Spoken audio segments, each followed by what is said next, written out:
Psychology के जरिए इंसानी व्यवहार को समझने की एक छोटी सी कोशिश। आज की ब्रीफ बाइट्स का टॉपिक है मॉडर्न फैमिली की रियलिटी। आज मैं बात करने वाला हूँ उन चीज़ों की जो मैं ऑब्जर्व करता हूँ फैमिली, फ्रेंड्स और क्लाइंट्स की लाइफ में, जब वो डिसाइड करते हैं सेटल डाउन करना और बच्चे करना। मेरे हिसाब से मॉडर्न फैमिली स्ट्रक्चर में काफ़ी डिज़ाइन फ्लोज हैं, और मुझे लगता है शादी और बर्थ रेट्स के गिरने के पीछे इन्हीं फंडामेंटल अब्सर्डिटीज का बड़ा रोल है। चलिए शुरू करते हैं। आज का आर्किटिपिकल मॉडर्न फैमिली क्या है? न्यूक्लियर फैमिली, एक कपल, एक दो बच्चे, अपना अलग घर। नया नहीं है, लेकिन जो नया है वो ये है, आज के टाइम में दोनों पेरेंट्स काम करते हैं, बड़ा हो या छोटा, प्राइवेट हो या गवर्नमेंट, पर जॉब है। और यहीं से शुरू होती है असली कॉमेडी। मुझे पता है, डुअल इनकम हाउसहोल्ड अब लग्जरी नहीं, नेसेसिटी है।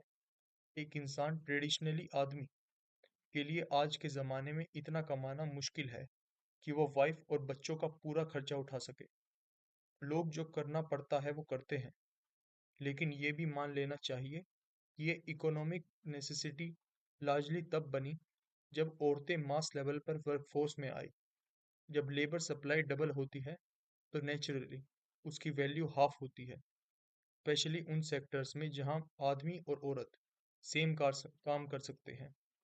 मार्केट को लेबर से फ्लड करोगे तो वेजेस मैजिकली बढ़ेंगे नहीं, और ये सिस्टम कल से चेंज भी नहीं होने वाला।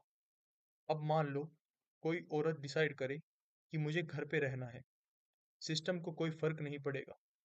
पॉपुलेशन लेवल फोर्सेस एक इंडिविजुअल डिसीजन से चेंज नहीं होते।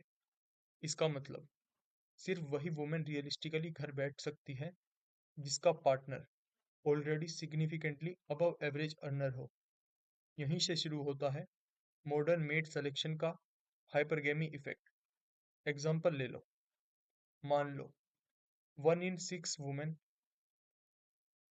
50 लाख साल का कमा रही है। वो अपने लिए 50 लाख लाइफस्टाइल अफोर्ड कर सकती है। अब अगर वो शादी करे किसी ऐसे आदमी से जो 50 लाख कमा रहा है, और बच्चे का खर्च मान लो 20 लाख का है, तो दोनों अडल्ट्स के लिए इफेक्टिवली 40 लाख पर हेड लाइफस्टाइल रह जाएगा। लाइफस्टाइल ड्रॉप, और लोग अपनी लाइफस्टाइल डाउनग्रेड करना पसंद नहीं करते, तो सेम लाइफस्टाइल मेंटेन करने के लिए उन्हें ज़्यादा कमाना होगा। ज़्यादा कमाने वाला पार्टनर चाहिए। प्रॉब्लम, सिर्फ 1 in 30 मैन उस लेवल पर अर्न कर सकता है। 1 in 6 वुमेन और 1 in 30 मैन। मैथ खुद बोल रहा है। रिजल्ट, हाई अर्निंग मैन का कंसंट्रेशन, बाकी 29 out of 30 man practically market से बाहर। इसका इफेक्ट शादी और बर्थ रेट्स पर डायरेक्टली पड़ता है। ये नंबर्स आइडियोलॉजी से ज़्यादा इकोनॉमिक्स एक्सप्लेन करती है। वेस्ट में एक और ट्रेंड पॉपुलर है, फाइनेंशियल डिपेंडेंसी का फियर। वुमेन को सिखाया गया है कि फाइनेंशियली डिपेंडेंट होना डेंजरस है। आयरनी, पहले वो हस्बैंड पर डिपेंडेंट थी, अब एम्प्लॉयर पर डिपेंडेंट है, जो मोस्टली मेल ही होते हैं। एम्प्लॉयमेंट कॉन्ट्रैक्ट पढ़ लो।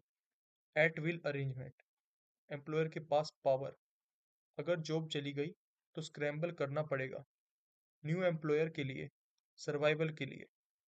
पर इसको इंडिपेंडेंस का लेबल दे दिया गया है। काफी लोग इसे एम्पावरमेंट समझते हैं। मैं थोड़ा स्केप्टिकल हूँ।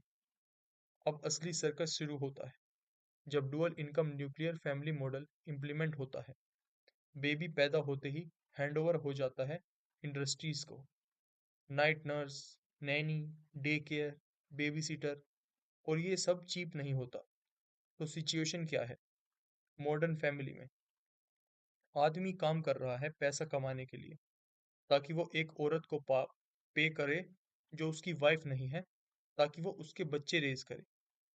और औरत काम कर रही है एक आदमी के लिए जो उसका हस्बैंड नहीं है, ताकि वो अपना लाइफस्टाइल मेंटेन कर सके। मैं दोबारा बोल रहा हूँ, आदमी काम कर रहा है एक औरत को सपोर्ट करने के लिए जो उसकी वाइफ नहीं है।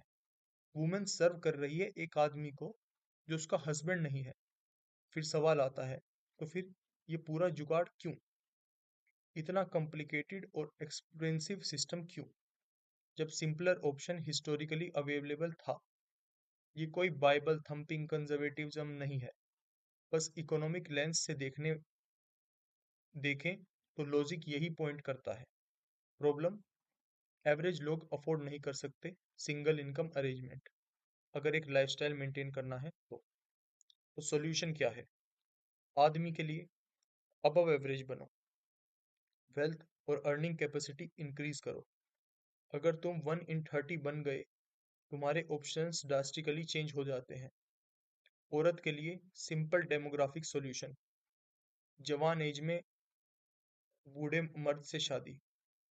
बूढ़े मर्द जनरली ज्यादा अर्न करते हैं, जवान औरत का लाइफस्टाइल चीप होता है रिप्लेस करना, प्लस उनका सेक्सुअल मार्केटप्लेस वैल्यू पीक के करीब होता है। इससे उनको लार्जर पूल मिलता है और मैक्रो लेवल पर लेबर ओवर सप्लाई थोड़ा बैलेंस हो सकता है। लॉजिक के पर्सपेक्टिव से ये एक क्लीन सॉल्यूशन लगता है। इमोशनली लोगों को पसंद आए या ना आए, वो अलग बात है। आज की modern families basically private sector surrogacy system बन चुकी है, और अगर डायरेक्शन यही रही तो इवेंचुअली लोग पूरा प्रोसेस ही आउटसोर्स कर देंगे। सवाल ये है, इसका एंड गेम क्या है? क्या ये आपके एक्सपीरियंस से मैच करता है? कमेंट्स में बताओ। अगर किसी को ये सुनना चाहिए तो शेयर करो। Word of mouth he channel को ग्रो करता है। As always, appreciate the support. सुनने के लिए धन्यवाद।